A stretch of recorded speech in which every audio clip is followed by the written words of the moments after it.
Hello, and welcome back. This is Coach Poston with Focus Development and FDO Speaks, coming at you from the fourth month, 12th day, and 2024 is the year. I want to get started by thanking all of you parents for coming out and supporting your kids through the practices and the tournament so far. That has been a true blessing for us to see that type of commitment from all of the families that come and support their kid. I'll get right into it. Our sixth grade team. This group of guys have been working their tails off. They've had a pretty good season so far. They've been playing in a more developmental tournament league to get their sets together and for defense and offense. And for the most part, they are on point in that league. We're getting ready to push them up to a more challenging league where a lot of the more named teams are at, like the CP3s, the Team Charlottes, Team Uniteds, just to let them see what that game looks like. It's going to be a lot faster. I know this, the coaches know that, and the kids think they know that until they get on the floor. And that'll be where we'll begin to shape their play and the practices going forward after that tournament. But great little group of guys to coach. They always come into practice ready, focused. Of course, there's going to be a couple of little stragglers that are not on point when they come in. But again, this group is so solid that all of the guys pull together and rally around one another and pull each one in and say, "Come on, guys, let's get going." And they lock in and practice very well for the most part. So they're going up to that challenging tournament. Hopefully,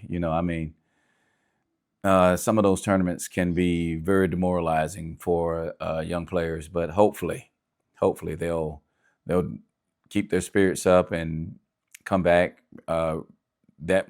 much more determined to focus and lock in on where we need to get to. All right, our eighth grade team. This is our middle school team. They are doing okay. Last year, toward the end of the season, I thought we'd have, because of last year, toward the end of the season, I thought we would be in a better spot. But we have a few new players, so chemistry and the ability to gel together is not really an issue, but it's one of those things that we're trying to work through and get the teams to understand how it works. We came back this year, starting back up, and we had a lot more guys. Last year we had 8 guys. By the end of the season, I think it had ballooned to about 10. This time we have 20 guys. So we're, as a lot of you parents probably know, we had to split the teams to make one more of the competitive team, or some would say the elite team, and we have the other one that is the developmental team for those guys that are not quite ready to play in those elite tournaments against the CP3s and Team Charlottes and the Team Uniteds. We've got a nice little developmental league around us. It's called Carolina Hoop Fest. He does a great job of his tournaments and lining up like-minded talent so that teams aren't really getting beat down when they show up to play in their games. Let's see. For that developmental team, though, I really like to focus and keep them moving on not so much the plays, but just body movement and player movement as it pertains to offense and defense. There's not going to be a lot of plays run at this level. It will be more understanding of how to swing the ball, when to swing the ball, where to meet the rebound at, watching the flight of the ball, all those different types of things. Make sure we get that pushed in. Also had thought of once the team gets better, setting up a feeder system for the elite team, which we're going to do anyway, but wanted to give them more confidence to where the kid could say point guard to point guard. Point guard from the developmental team can challenge the point guard on the elite team and say he wanted to challenge him for his spot for the weekend.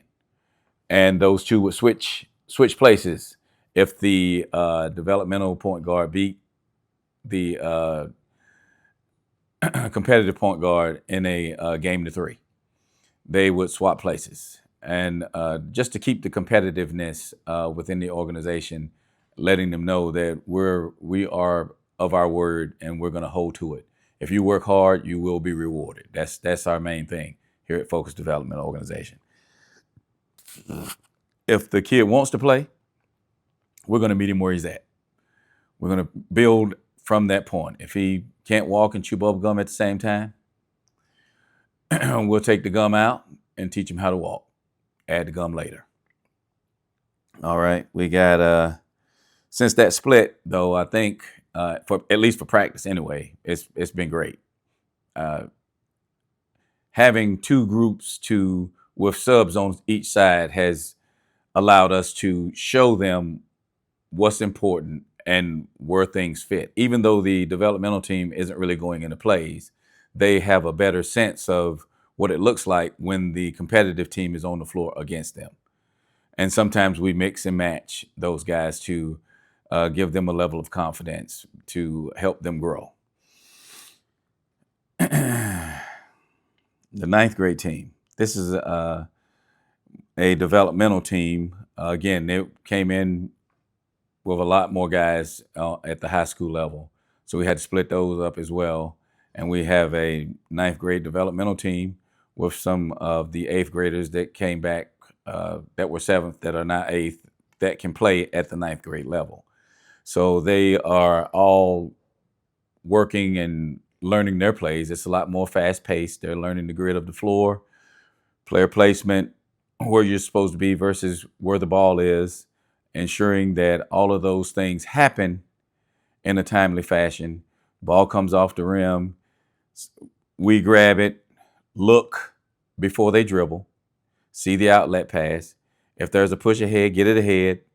Let's start the offense in that fashion.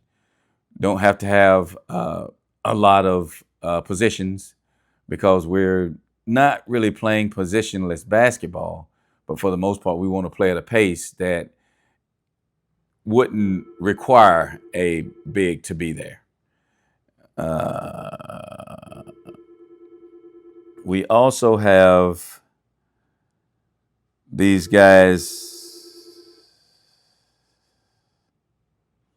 Let's see. Checking my notes here. Okay, we talked about that. It's a lot more fast-paced at the 9th grade developmental level. And I think having watched this practice, it makes sense for them to be at the developmental level because some of them really are more rec-based. That's where they come from. So we're trying to get them more into a basketball concept where they know and are wanting to learn the plays versus just roll the balls out and let's get to it. All right, now we're talking about our high school team, the 10th and 11th grade team, which is the competitive team or elite team, as some would call it. This team is doing well too. They've won every game except a championship game at a Carolina Rise in Indian Trail, I think it was. No, that was in Concord.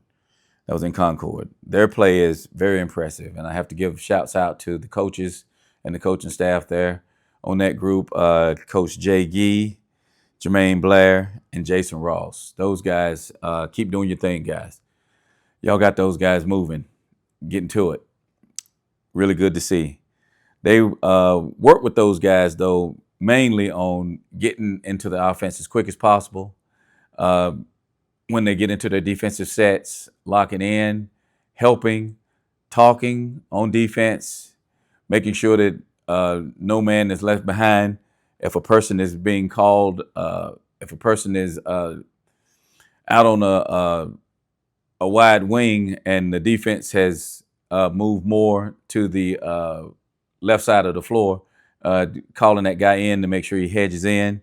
It has been a great thing watching that group play. They have really shown me something this year. Of course, the pace of this team is a lot quicker because of the athleticism and all of the basketball knowledge that most of these guys have. They come from their high school teams, and they are really about their business.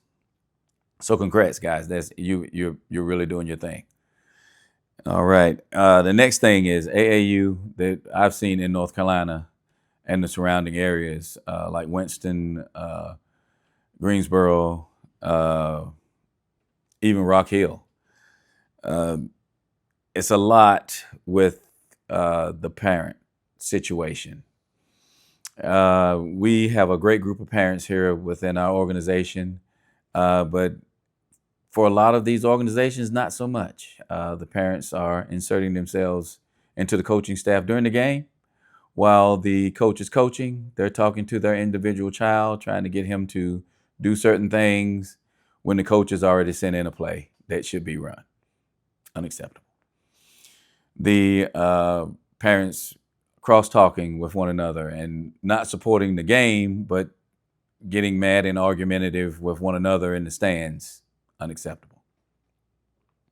We've watched a couple parents get escorted out. I didn't see what actually happened with it, but watched them get escorted out. Probably some words with a ref or coach or another parent or what have you.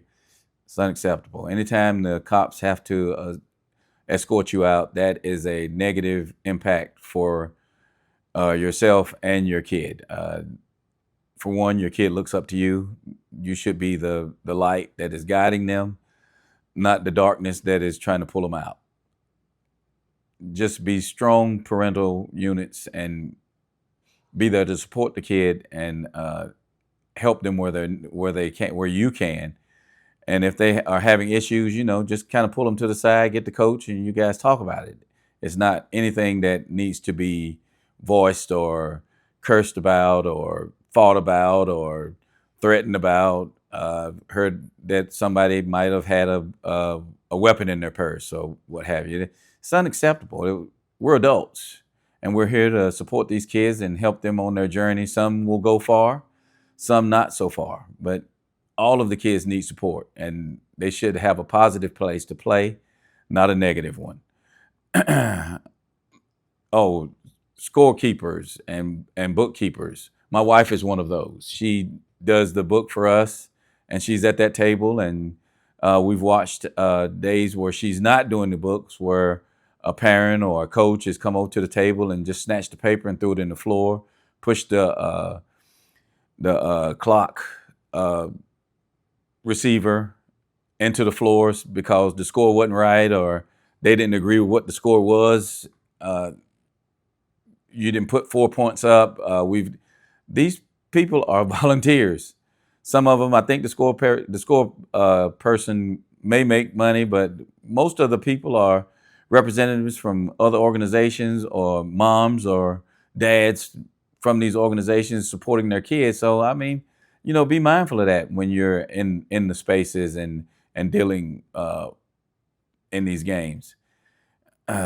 Older kids playing in younger brackets. Not a fan. Not a fan. I understand why it happens. It can hurt a lot more for the younger guys because they may feel beaten down and their confidence just ripped from them. It's demoralizing to them a lot of times, especially if they weren't prepared for a tournament like that, and they come in and let's use my 5th, 6th graders as an example. They come in and for the most part, their spirits are high. They are on 10 all the time, practice and games. But they come in and they're true 5th, 6th grade team, and they take the floor and they see a 7th, 8th grade team. Immediately, because their thinking process is they're way bigger than us. They're already at a loss. They're already thinking about losing, what have you, especially if, again, if they haven't been prepared. The older team, it doesn't really do anything for them except give them highlights and allow them the ability to show off for their parents, what have you, making sure that they get a highlight or a picture or some flashy move that they've seen on YouTube or Instagram or anything of that nature. It's not good for the kids to play down to that level. I think if you have a kid and he can play, and he is very shifty and crafty with the ball, he should play in an upper group, play up. None of my kids have ever played at their level. They always play a year or two up. Even my grandson on the 5th, 6th grade, he's playing up. So that's that for us. That's for us, though. For everybody else, I mean, you have to take it at face value for you. But I'm not a fan of it. It really hurts the game because a coach can't work on his stuff because of the more dominant play of the other team. And they're not even running sets themselves. They're just getting the ball and going and playing like at playground. Even though these kids don't have playgrounds anymore, that's where a lot of us come from, the playgrounds and the parks and all of those things. And all of those things. But I'm not a fan of it. Again, AAU, for the most part, is a great thing to be a part of.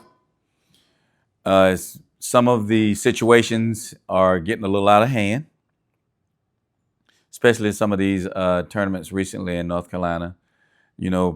People getting in fights and what have you, but attacking referees. It's not a good look for us as organizations and referees, coaches, even the event planner that sets up the tournaments and what have you. We have to do a better job as a community within this basketball world to assist and show these young people that we are in their corners. As I wrap this up, this has been Coach Poston with Focus Development Organization, and this has been FDO Speaks for 12/2024. Thanks. I'll be pushing this up to YouTube, so please subscribe. As long as the video is in the queue unwatched, it does nothing for us. Help us get our viewerships up so that we can do a few more things for the organization and the children within the organization. Again, this has been Coach Poston with FDO Speaks. Thank you.